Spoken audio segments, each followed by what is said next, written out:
Hello बच्चों, शिवाय exam makers channel पर आप सभी का एक बार फिर से स्वागत है। कक्षा 12 मनोविज्ञान का अध्याय 7 हम लोग पढ़ रहे हैं और पहले हम इसके 2 भागों को पढ़ चुके हैं, समझ चुके हैं।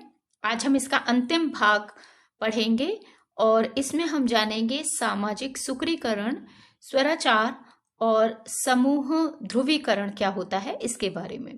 ठीक है, तो चलिए शुरू करते हैं। सबसे पहले हम लोग समझते हैं सामाजिक सुक्रीकरण किसे कहते हैं। ठीक है, सोशल फैसिलिटेशन ये क्या होता है। देखिए, सामाजिक सुक्रीकरण क्या होता है कि जो दूसरे व्यक्ति होते हैं, है ना, उनकी उपस्थिति में, कोई व्यक्ति है अगर, तो उनकी उपस्थिति में, दूसरों की उपस्थिति में अगर एक व्यक्ति को अकेले काम करने दिया जाए तो वो क्या करेगा, वो बहुत ज्यादा उसे ढंग से काम करेगा, है ना। उस काम के प्रति वो बहुत निष्ठावान होगा, अपने कार्य को पूरे मनोयोग से करेगा और इसी को कहते हैं हम सामाजिक सुक्रीकरण।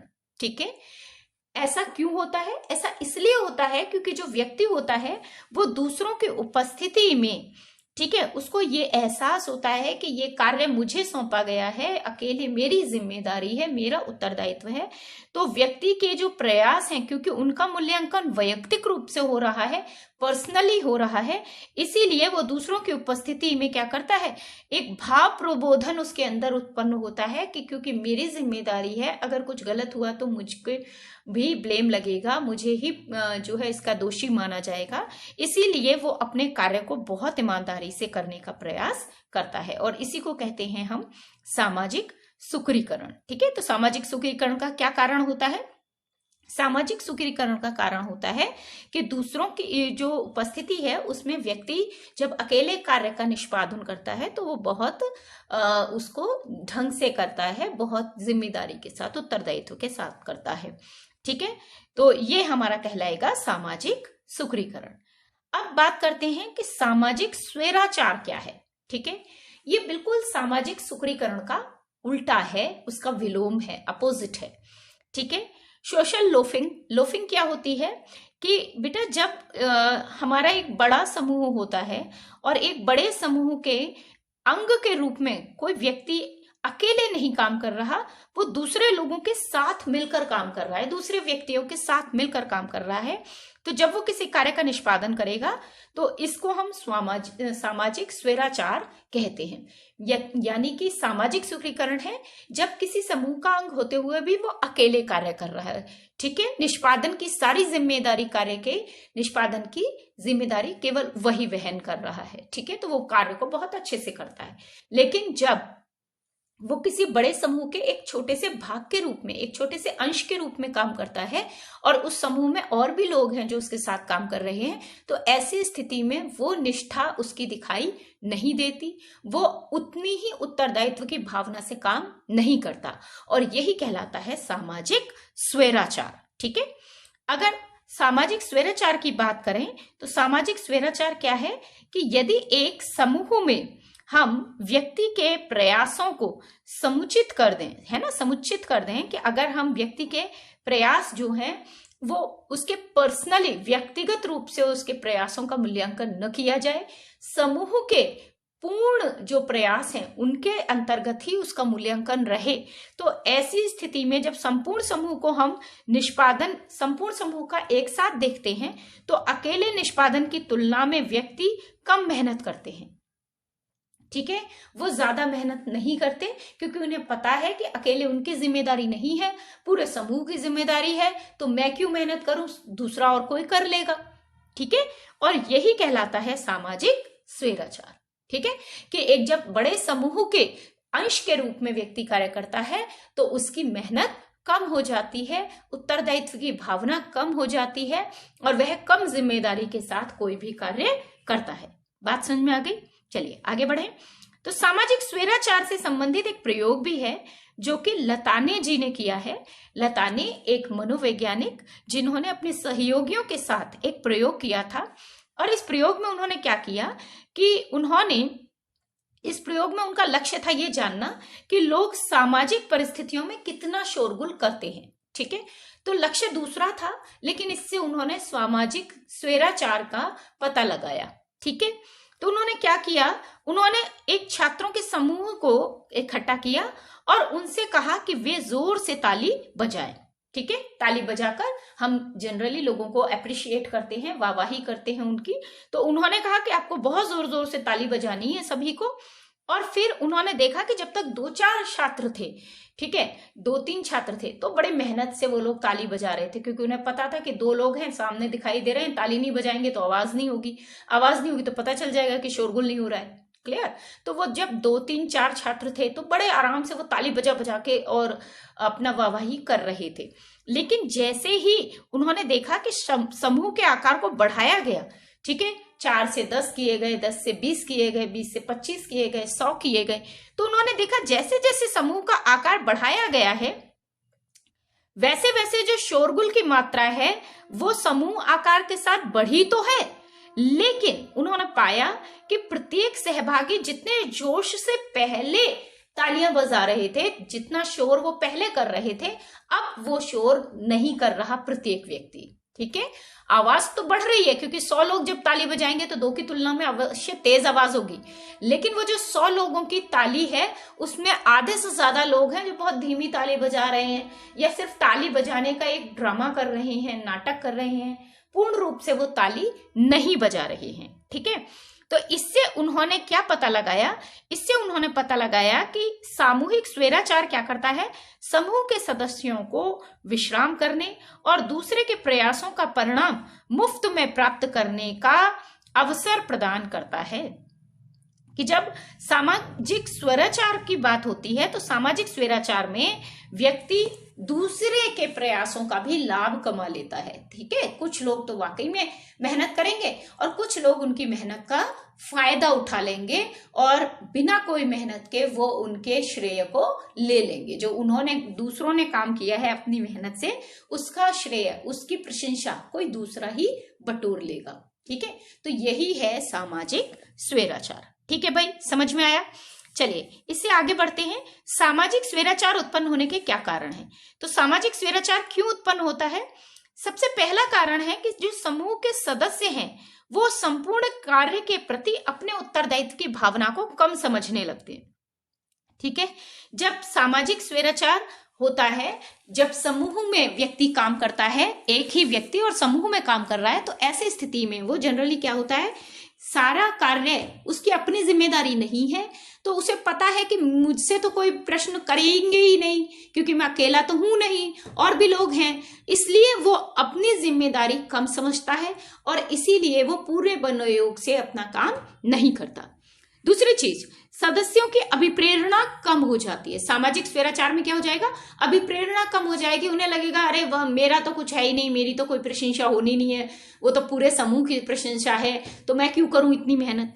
ठीक है, तीसरी बात क्या है, उनके योगदान का मूल्यांकन क्योंकि व्यक्तिगत स्तर पर नहीं हो रहा, उन पर कोई उंगली नहीं उठ रही सीधे तौर पर। ठीक है, इसीलिए वो काम को बहुत मेहनत से नहीं करते हैं। क्लियर हो गया? उसके बाद नेक्स्ट आता है, नेक्स्ट पॉइंट है फोर्थ, कि समूह के निष्पादन की तुलना क्योंकि किसी दूसरे समूह से नहीं हो रही है, इसीलिए भी वो ये महसूस नहीं करते कि उनको बहुत मेहनत करनी है। अगर उनके समूह की तुलना किसी और समूह से हो रही है, कहीं जीत हार का प्रश्न बन रहा है, तो निश्चित रूप से वो मेहनत करते हैं। जैसे क्रिकेट के खेल में पूरी टीम के जितने भी मेंबर्स होते हैं वो मेहनत करते हैं। रीजन क्यों? क्योंकि उन्हें पता है कि उनका जो खेल है वो दूसरी टीम के साथ में है, अगर वो नहीं खेलेंगे मिलके तो दूसरी टीम जीत जाएगी और हार का श्रेय उन्हें मिलेगा। लेकिन यदि ऐसी तुलना नहीं हो रही तो ऐसी स्थिति में वो सही ढंग से निष्पादन नहीं करते हैं। ठीक है, फिर जब एक समूह में काम किया जाता है ना, तो क्योंकि व्यक्ति के सबके विचार एक जैसे तो नहीं होते, तो क्या होता है, जब एक समूह में काम होता है तो अक्सर ऐसा होता है सदस्यों के बीच समन्वय नहीं होता, आपस में एडजस्टमेंट्स नहीं होते, जिसकी वजह से सदस्य एक दूसरे के साथ मिलकर काम नहीं कर पाते हैं और इससे भी सामाजिक स्वैराचार को बढ़ावा मिलता है। इसके बाद लास्ट पॉइंट की बात करें तो क्या होता है कि जो सदस्य होते हैं भाई, अक्सर जो समूह में कार्य होता है वो अक्सर ऐसे समूह होते हैं जिनकी सदस्यता मनुष्य ले भी ले और नहीं भी ले। ठीक है, तो ऐसी स्थिति में सदस्य समूह की सदस्यता, क्योंकि उनको लगता है कि आवश्यक नहीं है, अगर वो समूह का हिस्सा भी नहीं रहे तो कोई फर्क नहीं पड़ेगा, तो फिर वो समूह के बारे में ज्यादा सोचते नहीं है और वो इस बात को दिमाग में रखते हुए भी जो सदस्य हैं वो अपना उत्तरदायित्व नहीं निभाते और वो सामूहिक स्वैराचार के दोषी हो जाते हैं। ठीक है, चलिए नेक्स्ट अब आगे आता है कि सामाजिक स्वैराचार को हम कैसे कम कर सकते हैं। देखिए, तो सामाजिक स्वैराचार को कम करने के उपाय क्या हैं? सबसे पहला जो उपाय है वो है प्रत्येक सदस्य के प्रयासों को पहचानना। ठीक है, प्रत्येक सदस्य के प्रयासों पर निगरानी करना और उसके प्रयासों को अलग अलग महत्व देना कि इसने इतनी मेहनत की, दूसरे ने कम मेहनत की, तीसरे ने कितनी मेहनत की, सबकी मेहनत को अलग अलग मूल्यांकित करना। ठीक है, इसके बाद अगर कोई कठोर परिश्रम नहीं कर रहा है तो उसको दबाव बनाना कि वो कठोर परिश्रम करे। इसके लिए हम उसे लोगों को प्रेरित कर सकते हैं, है ना, उनको अभिप्रेरित करें कि नहीं, अगर कठोर परिश्रम नहीं किया तो समूह हार जाएगा। जैसे क्रिकेट की टीम में या जो सेनाएं पहले युद्ध करती थी तो सेनापति क्या करते थे, पहले उनको एक अच्छा सा जोशपूर्ण भाषण देते थे। आज भी जब हमारी फौज युद्ध करने जा रही होती है, किसी प्रकार की कोई भी बटालियन लड़ाई करने जा रही होती है, तो सबसे पहले जो उस बटालियन के कैप्टन होते हैं वो उनको प्रेरित करते हैं। ठीक है, उनको जोशपूर्ण कुछ बातें ऐसी कहते हैं जिससे उसमें जोश भर जाए और वो जी जान से अपने समूह के लिए काम करें। तो कठोर परिश्रम के लिए हम इस तरह भाषण देके या उनको प्रेरित करके किसी भी प्रकार से दबाव बना सकते हैं जिससे कि व्यक्ति अपना कठोर परिश्रम करे और अपना पूर्ण जो समय मनोयोग से वो काम करे, पूर्ण जितनी उसकी मेहनत है वो उसमें लगा दे। फिर थर्ड है कि सफल कार्य के निष्पादन के लिए सदस्यों को हमें तैयार करना पड़ता है। तो जैसे मैंने अभी बताया कि प्रेरित करना बहुत जरूरी है, उनको अभिप्रेरित करते हैं। तो आपने बहुत बार मूवीज में भी ये देखा होगा कि जब कोई सेना को सेनापति, तो पहले उन्हें एक भाषण देते हैं, एक अच्छी सी कोई बात बताते हैं देश से संबंधित, अपनी मातृभूमि से संबंधित, जिससे कि उनके अंदर जोश भर जाए। तो इस तरह की हम लोग उन्हें अभिप्रेरित करने वाली बातें कह के उन्हें तैयार कर सकते हैं। इसके अलावा जो कार्य का महत्व है, मूल्य है, वो भी उनको समझाना, उसके मूल्य को बढ़ावा देना कि भाई देखो, अगर ऐसा नहीं किया तो इसका क्या परिणाम होगा, हमारा ये कार्य क्यों इंपॉर्टेंट है, हमें ये क्यों करना है, इससे हमारे समूह को क्या फायदा होगा, ये सब भी बताना। चलिए नेक्स्ट आगे आता है हमारा नेक्स्ट पॉइंट है कि लोगों को ये अनुभव कराना कि उनका व्यक्तिगत प्रयास जो है वो बहुत महत्वपूर्ण है, उनके छोटे छोटे प्रयासों से ही सभी कार्य हो पाएंगे। तो एक कहानी है ना छोटी सी कि वो एक कौवा प्यासा था और वो घड़े में बहुत नीचे तली में पानी था, तो एक एक कंकड़ डालता रहा और एक एक कंकड़ डालने से उसका घड़ा जो था उसका पानी ऊपर आ गया। तो बूंद बूंद सागर भरता है, ये हमें हर व्यक्ति को समझाना होगा। समूह से जुड़े सभी सदस्यों को ये बात समझानी होती है। अगर हम उन्हें ये अनुभव करा देते हैं कि उनके व्यक्तिगत प्रयासों से ही समूह की प्रगति होगी, तो वो निश्चित रूप से सामाजिक स्वैराचार के शिकार नहीं होंगे, बल्कि अपने स्वयं के जो कार्य है उस पर ध्यान देंगे। ठीक है, फिर इसके बाद हमारा समूह संस्कृति को हमें प्रबल बनाना है, जो उनके बीच की घनिष्ठता है सदस्यों की उसको बढ़ाना है, ताकि सदस्य जब घनिष्ठ एक दूसरे के प्रति हो जाएंगे तो वो स्वयं के बारे में नहीं सोचेंगे, वो सभी सदस्यों के बारे में भी सोचेंगे और पूरे समूह के बारे में भी सोचेंगे और इससे समूह के सफल परिणाम हमको प्राप्त होंगे। ठीक है, तो यहाँ ये हो गया सामाजिक स्वैराचार। चलिए, तो अब हम नेक्स्ट टॉपिक की बात करते हैं, ये है समूह ध्रुवीकरण। समूह ध्रुवीकरण क्या है कि जब देखो बेटा, समूह में कोई भी महत्वपूर्ण निर्णय लिया जाता है, तो ये तो हम सब जानते हैं कि समूह का निर्णय हमेशा सर्वसम्मति से लिया जाता है, सभी सदस्यों की सहमति उसमें आवश्यक होती है। लेकिन क्या होता है कि जब भी कोई समूह निर्णय लेता है ना, तो प्रारंभ में समूह में कुछ लोगों ने अपने विचार दिए, ठीक है। अब जब कुछ लोग विचार देते हैं, तो जो समूह की एक प्रारंभिक स्थिति बनती है उनके विचारों के आधार पर, तो क्या होता है कि जब समूह में किसी प्रकार की अंतःक्रिया होती है, विचार विमर्श होते हैं, तो कुछ लोग जो उसमें आलोचनात्मक बात कह रहे होते हैं, है ना, समूह चिंतन की तरह से, है ना, तो कुछ आलोचनात्मक बात की होती है, तो वो लोग क्या करते हैं, वो अपनी बात को बहुत ज्यादा नहीं कहते हैं। ऐसी स्थिति में जो उनका प्रारंभिक स्थिति वाला पक्ष था वो प्रबल हो जाएगा, मजबूत हो जाएगा, जिसकी वजह से जितने लोग अलग हट के सोच रहे थे वो भी उसी दिशा में सोचने लगेंगे। ठीक है, देखिए अंतर क्या है समूह चिंतन में और समूह ध्रुवीकरण में। समूह चिंतन में व्यक्ति आलोचनात्मक ढंग से सोच तो रहा है, ठीक है, लेकिन उसकी सोच बदली नहीं है, बस वो बोलता नहीं है इस डर से कि कहीं समूह की संसदता खत्म ना हो जाए, या उसकी घनिष्ठता में कमी ना आ जाए, या समूह की प्रतिष्ठा में कमी ना आ जाए, इस कारण से वो चुप रहता है। ठीक है, तब तो समूह चिंतन है, जिस स्थिति में समूह के कुछ ही लोगों का जो निर्णय है वो फाइनल हो जाता है। समूह ध्रुवीकरण में क्या होता है, जो दूसरे लोग आलोचनात्मक ढंग से सोच रहे थे, ठीक है, थोड़ा अलग हटके सोच रहे थे, जब समूह के प्रारंभिक स्थिति में कुछ लोग अपना विचार देते हैं और कुछ लोग उस विचार पर अपने सुझाव देते हैं, तो जो लोग अलग हटके सोच रहे थे वो उन सुझावों के बारे में जब थोड़ा सा ध्यान से सोचते हैं तो वो अपने विचार बदल लेते हैं। ठीक है, और विचार बदलकर वो अपना निर्णय ही अलग कर देते हैं, तो उनका जो निर्णय अलग दिशा में जा रहा था, आलोचनात्मक दिशा में जा रहा था, अब वो निर्णय कहां चला जाएगा, समूह के बाकी सदस्यों के निर्णय के साथ मिल जाएगा, उसी दिशा में चला जाएगा। आ रहा है समझ में? तो इसको कहते हैं हम समूह ध्रुवीकरण।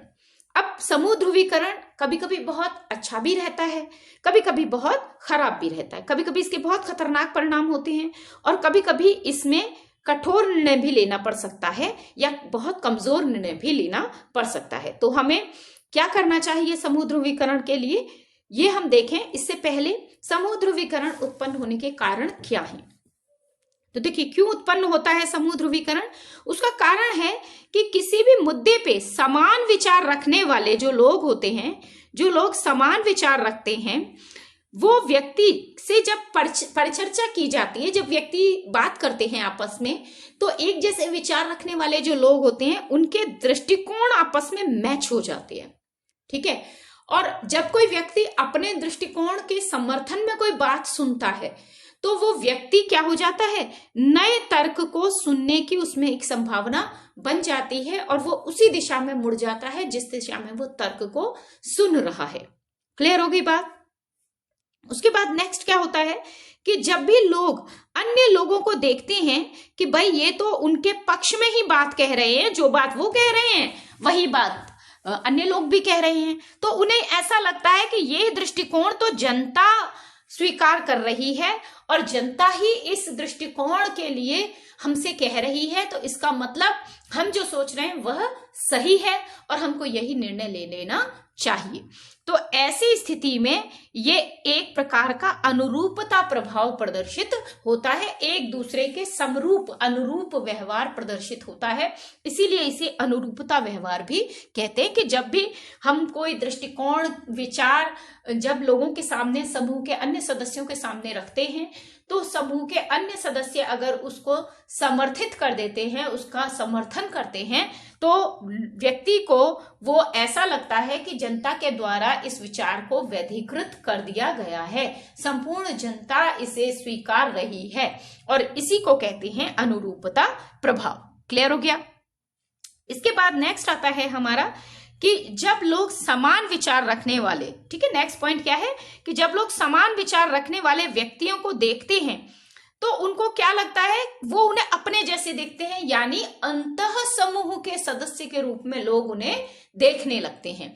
अंतः समूह हमने इससे पिछले वीडियो में समझा था, अंतः समूह जिसमें व्यक्ति स्वयं जैसी समान विचारधारा वाले लोगों को अपने साथ रखता है, चाहे जिनमें कुछ ना कुछ समानता हो, चाहे वो जातिगत समानता हो, चाहे वो धर्म की समानता हो, चाहे विचारों की समानता हो, दृष्टिकोण की समानता हो, किसी भी प्रकार की भाषा की समानता, किसी भी तरह की समानता होती है, तो उन्हें व्यक्ति अंतः समूह के रूप में देखता है, अपने जैसा देखता है, और उनसे पृथक जो व्यक्ति होते हैं उनको वो बाह्य समूह के रूप में देखता है। तो समान विचार रखने वाले व्यक्तियों को जब हम देखते हैं तो हम उन्हें एक अंतः समूह के रूप में समझने लगते हैं, और जब अंतः समूह की बात आ जाती है तो समूह के साथ एक आत्मीयता हो जाती है, एक तादात्म्य बन जाता है, और तादात्म्य जो होता है इसकी वजह से व्यक्ति में एक अनुरूपता प्रभाव का प्रदर्शन प्रारंभ हो जाएगा, अनुरूपता प्रभाव प्रदर्शित होने लगेगा, जिससे उनके विचार दृढ़ हो जाएंगे। जो थोड़े बहुत इधर उधर वो सोच रहे थे आलोचनात्मक ढंग से, वो खत्म हो जाएगा और उनके विचार उसी दिशा में मुड़ जाएंगे, उनका ध्रुवीकरण हो जाएगा, वो पलट जाएंगे। ठीक है, और इसी को हम समूह ध्रुवीकरण कहेंगे। बात समझ में आई कि नहीं आई? अच्छे से आ गई? ठीक है, तो यही कहलाता है हमारा समूह ध्रुवीकरण। क्लियर? तो ये हो गया बेटा हमारा समूह ध्रुवीकरण। यहां हमारा चैप्टर हो गया खत्म। ठीक है, आज के लिए इतना ही। ये अध्याय 7 का अंतिम भाग था। यहाँ आपका अध्याय 7 समाप्त हो जाता है। उम्मीद है आपको अच्छे से समझ में आ गया होगा। नोट्स भी आप लिख लेंगे, कर लेंगे अपना। ठीक है, अगर कोई प्रॉब्लम है तो मुझे कमेंट कीजिए। ठीक है, और अगर कोई भी इसमें आपको क्वेश्चन है या कुछ भी आपको पूछना है तो वो भी मुझे कमेंट करके बता सकते हैं। अच्छा लगा तो इसको पसंद कर सकते हैं। ठीक है, और अब इसमें आपका अध्याय 6 के प्रश्न, जो अध्याय 6 के नोट्स हैं वो मैं आप लोगों को समझाऊंगी इससे नेक्स्ट वीडियो में। ठीक है, चलिए आज के लिए इतना ही। Have a good day. Thank you so much.